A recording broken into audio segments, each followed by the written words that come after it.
ಸಂಸ್ಕೃತದಲ್ಲಿ ಕುಸ್ತುಂಬರು ಎಂಬ ಪದದಿಂದ ಕೊತ್ತಂಬರಿ ಅಂತ ಆಗಿದೆ. ಕುಸ್ತುಂಬರು ಏನಿದೆಯಲ್ಲ, ಇದು ಕುತ್ಸಿತಂ ರೋಗ ಸಮೂಹಂ ತುಂಬತಿ ಆರ್ದೈತಿ ಇತಿ, ಅಂದ್ರೆ ಕೆಟ್ಟ ರೋಗಗಳನ್ನು ನಾಶ ಮಾಡತಕ್ಕಂತಹ ಗುಣ ಹೊಂದಿದೆ ಎಂದರ್ಥ.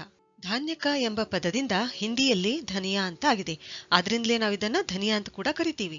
ಹಸಿಯಾಗಿರುವ ಕೊತ್ತಂಬರಿ ಸೊಪ್ಪಿನಲ್ಲಿ ಹೆಚ್ಚು ಪ್ರಮಾಣದ ನೀರು, ಅಂದ್ರೆ 87% ನೀರು ಮತ್ತು ಸ್ವಲ್ಪ ಪ್ರಮಾಣದಲ್ಲಿ ಪ್ರೋಟೀನ್, ಕೊಬ್ಬು, ಕಾರ್ಬೋಹೈಡ್ರೇಟ್ಸ್, ಕ್ಯಾಲ್ಸಿಯಂ, ಫಾಸ್ಫರಸ್, ಕಬ್ಬಿಣ, ಜೀವಸತ್ವ ಎ, ಜೀವಸತ್ವ ಬಿ, ವಿಟಮಿನ್ ಸಿ, ಪೊಟ್ಯಾಷಿಯಂ ಆಗಿರ್ಬೋದು ಮತ್ತು ಆಕ್ಸಾಲಿಕ್ ಆಮ್ಲ, ಈ ಎಲ್ಲಾ ಪೋಷಕಾಂಶಗಳು ಕಂಡುಬರುತ್ತವೆ. ಕೊತ್ತಂಬರಿ ಸೊಪ್ಪಿನ ವಾಸನೆಗೆ ಲಿನ್ಲೂಲ್ ಎಂಬ ರಾಸಾಯನಿಕ ಸತ್ವ ಕಾರಣ. ಇನ್ನು ಕೊತ್ತಂಬರಿ ಬೀಜದಲ್ಲಿ ಅಂದ್ರೆ ಧನಿಯಾದಲ್ಲಿ ಇದನ್ನ ಹವೇಜ್ ಅಂತ ಕೂಡ ಕರಿತೀವಿ. ಇದರಲ್ಲಿ ಕೊರಿಯಾಂಡ್ರಲ್, ಕೊಬ್ಬಿನಂತಹ ವಸ್ತು, ಟ್ಯಾನಿನ್, ಮ್ಯಾಲಿಕ್ ಆಸಿಡ್, ಕ್ಷಾರ, ಕಬ್ಬಿಣಾಂಶ, ತಾಮ್ರ, ಕ್ಯಾಲ್ಸಿಯಂ, ಜಿಂಕ್, ಮ್ಯಾಗ್ನೀಷಿಯಂ, ಮ್ಯಾಂಗನೀಸ್ ಇವೆಲ್ಲ ಏನಂತಂದ್ರೆ ಕಂಡುಬರುತ್ತವೆ. ಈ ಕೊತ್ತಂಬರಿಯನ್ನು ನಾವು ಔಷಧಿ ರೂಪದಲ್ಲಿ ಹೇಗೆ ಬಳಸಬೇಕು? ಪ್ರತಿನಿತ್ಯ 2 ಚಮಚದಷ್ಟು ಹಸಿ ಕೊತ್ತಂಬರಿ ಸೊಪ್ಪಿನ ರಸದೊಂದಿಗೆ ಸ್ವಲ್ಪ ಜೇನುತುಪ್ಪ ಬೆರೆಸಿ ಬೆಳಗ್ಗೆ ನಾವು ಖಾಲಿ ಹೊಟ್ಟೆಯಲ್ಲಿ ಸೇವಿಸೋದ್ರಿಂದ ಜ್ಞಾಪಕ ಶಕ್ತಿ ಹೆಚ್ಚುತ್ತದೆ. ಅಷ್ಟೇ ಅಲ್ಲ, ರಕ್ತಹೀನತೆ ಸಮಸ್ಯೆ ಕೂಡ ನಿವಾರಣೆ ಆಗುತ್ತದೆ. ಯಾಕೆಂದ್ರೆ ಕೊತ್ತಂಬರಿ ಸೊಪ್ಪಿನಲ್ಲಿ ಅಧಿಕ ಕಬ್ಬಿಣಾಂಶ ಇದೆ. ಇದರ ಸೇವನೆಯಿಂದ ನಮ್ಮ ಇಮ್ಯುನಿಟಿ ಹೆಚ್ಚಾಗುತ್ತದೆ. ಕೊತ್ತಂಬರಿಯಲ್ಲಿರುವ ಸತ್ವ ಪ್ರೋಸ್ಟೇಟ್ ಕ್ಯಾನ್ಸರ್ ಚಿಕಿತ್ಸೆಗೆ ಉಪಯುಕ್ತ ಎಂದು ಸಂಶೋಧನೆಗಳಿಂದ ವರದಿಯಾಗಿದೆ.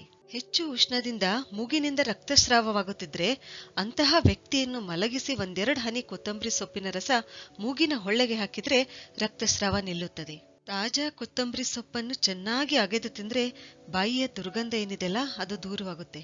ಇನ್ನು ನಾಲ್ಗೆಯಲ್ಲಿ ರುಚಿಯೂ ಇಲ್ಲದಿರುವಾಗ, ಅರುಚಿ ಉಂಟಾದಾಗ ನಾವು ಕೊತ್ತಂಬರಿಯನ್ನು ಹೇಗೆ ಬಳಸಬಹುದಂತಂದ್ರೆ, ಧನಿಯಾ, ಕೊತ್ತಂಬರಿ ಬೀಜ ಏನಿದೆಯಲ್ಲ ಅದು ಮತ್ತು ಏಲಕ್ಕಿ ಮತ್ತು ಮೆಣಸು ಇವುಗಳ ಸಮಭಾಗದ ಚೂರ್ಣವನ್ನು ತುಪ್ಪ ಮತ್ತು ಸಕ್ಕರೆ ಜೊತೆ ಕಲಸಿ ಸ್ವಲ್ಪ ಸ್ವಲ್ಪ ನೆಕ್ಕುತ್ತಿದ್ರೆ ನಾಲ್ಗೆಯಲ್ಲಿ ಮತ್ತೆ ರುಚಿ ಉಂಟಾಗುತ್ತೆ. ನಿದ್ರಾಹೀನತೆ ಸಮಸ್ಯೆ ನಿವಾರಣೆಗೆ ಯಾವ ರೀತಿ ಬಳಸಬಹುದಂತಂದ್ರೆ, 100 ml ಕೊತ್ತಂಬರಿ ಸೊಪ್ಪಿನ ರಸಕ್ಕೆ 200 ಗ್ರಾಂನಷ್ಟು ಸಕ್ಕರೆ ಹಾಕಿ ಮಂದಾಗ್ನಿಯಲ್ಲಿ ಕಾಯಿಸಿ ಎಳೆ ಪಾಕ ಬಂದ ಮೇಲೆ ಆರಲು ಬಿಡಬೇಕದನ್ನ.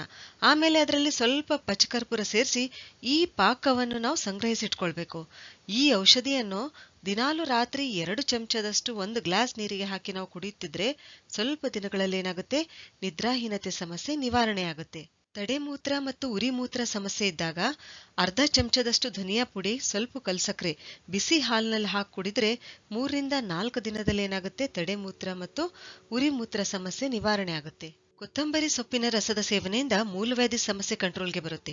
ಒಂದು ವೇಳೆ ಗರ್ಭಿಣಿಯರಿಗೆ ಬೆಳಗ್ಗೆ ವಾಂತಿ ಆಗುತ್ತಿದ್ದಾಗ, ಅಂದ್ರೆ ಮಾರ್ನಿಂಗ್ ಸಿಕ್ನೆಸ್ ಇದ್ದಾಗ, ಧನಿಯಾವನ್ನು ಚೆನ್ನಾಗಿ ಪೌಡರ್ ಮಾಡಿಕೊಂಡು ಅರ್ಧ ಚಮಚದಷ್ಟು ಧನಿಯಾ ಪುಡಿ ಮತ್ತು ಸ್ವಲ್ಪ ಸಕ್ಕರೆ ಅಕ್ಕಿ ತೊಳೆದಿರ್ತಕ್ಕಂಥ ನೀರಿನಲ್ಲೇ ಹಾಕಿ ಅದರಲ್ಲಿ ಬೆರೆಸಿ ಸ್ವಲ್ಪ ಈ ನೀರೇನು ಕುಡಿತಾ ಬಂದ್ರೆ ಬೆಳಗ್ಗೆ ವಾಂತಿ ಆಗೋದು ನಿಲ್ಲುತ್ತೆ. ಒಂದು ವೇಳೆ ಮಾಸಿಕ ಧರ್ಮದ ರಕ್ತವು ಅತಿಯಾಗಿ ಸ್ರಾವವಾಗುತ್ತಿದ್ರೆ 1 ಚಮಚ ಧನಿಯಾ ಪೌಡರು 1 ಗ್ಲಾಸ್ ನೀರಿಗೆ ಹಾಕಿ ನೀರು ಅರ್ಧದಷ್ಟು ಆಗುವವರೆಗೂ ಏನ್ ಮಾಡ್ಬೇಕು, ಅದನ್ನ ಚೆನ್ನಾಗಿ ಕುದಿಸ್ಬೇಕು.